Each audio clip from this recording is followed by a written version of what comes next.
그 전문가가 될 거야. 이 부분에 대해서 아주 깊이 팔 거야. 라고 가실 경우에 여러분들 선택하시는 거야.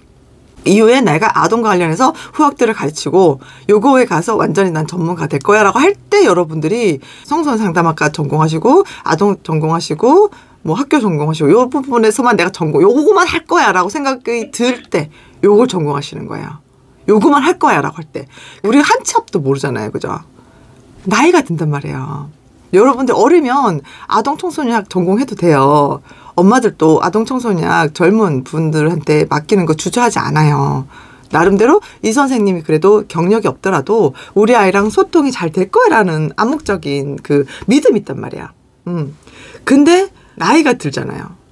나이 우리가 지금은 이제 100세 시대고 동안이시고 하니까 50, 60대 넘어도 자기의 어떤 젊음을 유지하시는 분들이 계시는데 생각보다 근데 내가 이 비주얼이 빨리 늙어버렸어. 아이들이 안 만나려고 해요, 여러분들. 아이들이 싫어한다고요. 너무 늙었다고 싫어한다고요.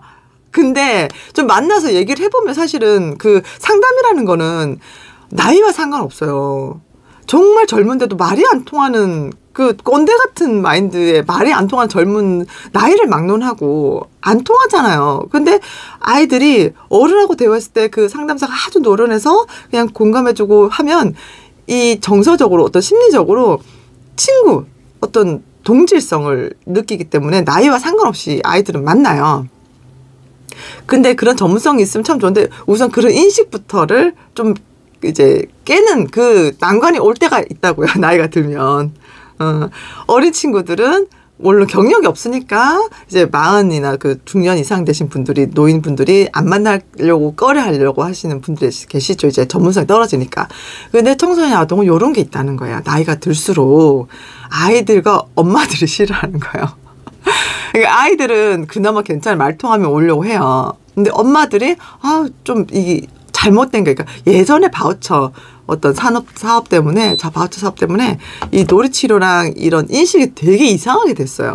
놀이치료는 놀고 해소하는 걸로 생각을 해버리는 거예요. 근데 놀이치료는 놀이를 통해서 이 아이 행동을 교정해 가는 거거든요. 히어린 완전한 히어린 나오면서 그리고 그 놀이를 통해서 이 아이가 말할 때 어떤 말을 하는지 그 놀이로 해석을 하는 거란 말이에요. 언어가 안 되니까. 근데 너무 이제 발산하고 카타르시스만 강조하던 어떤 치료 예전에 그런 것들이 부모들에게 잘못 교육이 돼서 우리 아이가 스트레스를 받는데 일주일에 한 번이라도 여기서 해소하고 싶어요. 요렇게 주객이 전도 그러니까 어떤 권위가 전환되는 거죠. 권위가 바뀌어버린 거죠. 부모가 권위자가 돼버리는 거예요. 상담사는 이거 해주세요. 저거 해주세요. 이번 시간에는 많이 애가 스트레스 많이 받았으니까 좀 놀게 해주세요. 막 이런 식으로. 젊은 친구들은 어린 친구들은 그런 걸 좀 감안해보시고 내가 지금 과를 선택하기 전에 나는 왜 이 과를 좋아하지? 나는 왜 이 과를 굳이 선택해야만 하지? 라는 거에 대한 고민을 하는 게 차라리 도움이 되실 거예요. 내가 청소년, 아까 전에 우리 선생님 말씀하셨지만 난 청소년 상담하고 싶거든요. 대부분 청소년 상담하시는 분들 보면 청소년 때 뭐가 있어. 본인이 뭐가 있는 거야. 뭔가 경험 있어. 부부 상담하고 본인이 부부 뭐가 있어. 근데 부부 상담 같은 경우는 수요가 되게 많아요. 그리고 부부 상담 같은 경우에는 전국민 마음건강 사업에서 이제 크게 영향을 안 받는 파트예요. 가족 상담도 그렇고. 근데 이제 이런 세부 분류로 가면 거기에 대한 특화된 전문성이 있어 보이지만 그 특화된 전문성이 있는 만큼 그 특화된 내담자도 별로 없다는 사실을 여러분들 알고 계셔야 되는 거예요. 우리가 인간이 보통 어떤 그 생애사적인 발달 과정에서 다 누구랑 겪으면서 어떤 상실을 겪으면서 비슷비슷한 경험 같은데 거기에 정도가 달라서 그걸 견뎌내는 정도가 달라서 오는 거지. 특히 여기 머물러 있는 분들은 여기 중독 말고는 거의 없는 것 같아요. 기독교 상담, 뭐 불교 상담 이런 거 있죠. 이런 것들 여러분 전공하면 평생 나는 신자로다.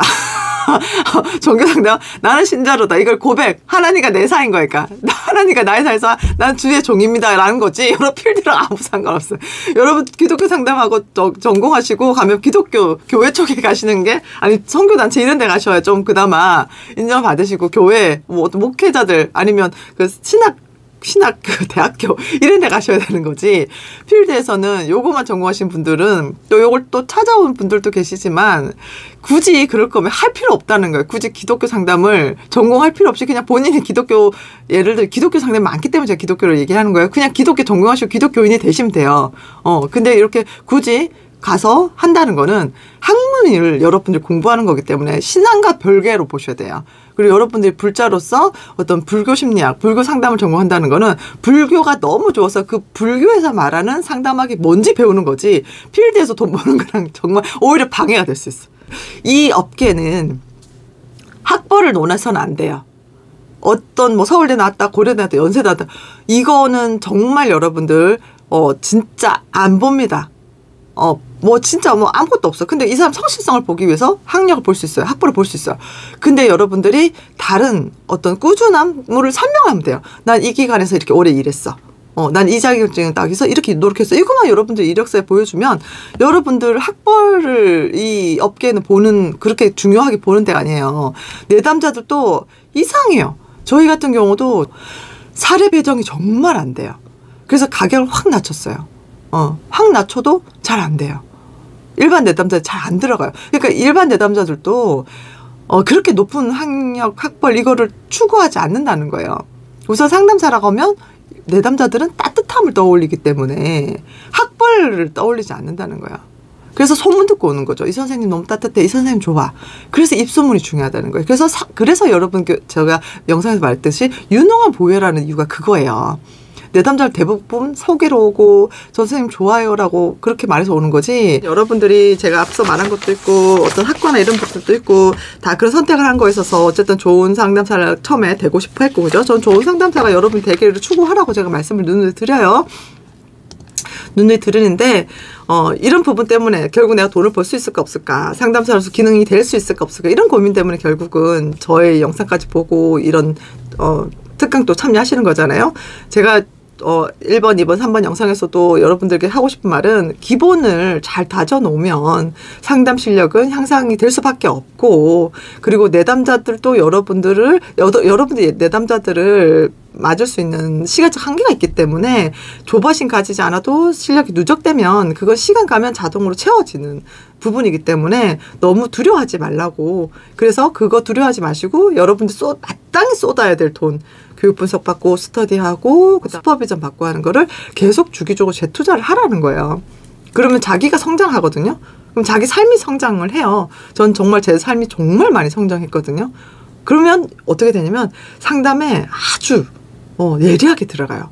예전에 좀 뭉뚱그리고, 왜냐면 내가 경험 안 해봤고 이론으로 봤으니까 아주 뭉텅스럽고 뭐가 좀 뜬구러잡고, 또 내가 경험 안 해봤으니까 이론을 어떻게 접근해야 했는데, 이걸 한 곱이 이제 그 20개 뭐 넘듯이 하나하나 넘다 보면 이게 얼마나 적극적으로 내담자에게 아주 시기적절하게 타이밍 맞게 확확 들어가는지 그때 상담사가 유능함을 경험하는 것 같아요. 거기서 오는 유능함을 경험하는 거 있잖아요.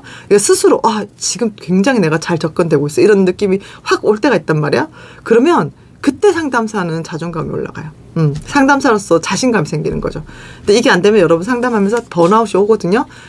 내담자 어렵고 내담자 만나고 싶지 않고 내담자 거부하고 싶고 근데 돈은 벌어야 되니까 앉아있는 거야. 그렇게 되면 나중에 진짜 번아웃이 와요. 해도 안 느는 것 같고 좌절되고. 제가 그거를 몇 년 전에 이제 겪고 너무 힘들었거든요. 근데 결국 내가 인정하고 싶지 않았지만 실력이 부족해서 그러구나 했는데, 지금 제가 할 수 있는 깜냥만큼 하고 저도 계속 교육 분석을 계속 받으면서 저를 수련하고 단련하다 보니까 아주 만족스러운 요즘엔 삶이 되는 것 같아요. 교육 분석도 저한테 교육 분석 받으러 오시는 분들도 꽤 되시거든요. 실력을 키우기 위해서는 어쩔 수 없이 수련을 받아야 된다는 거.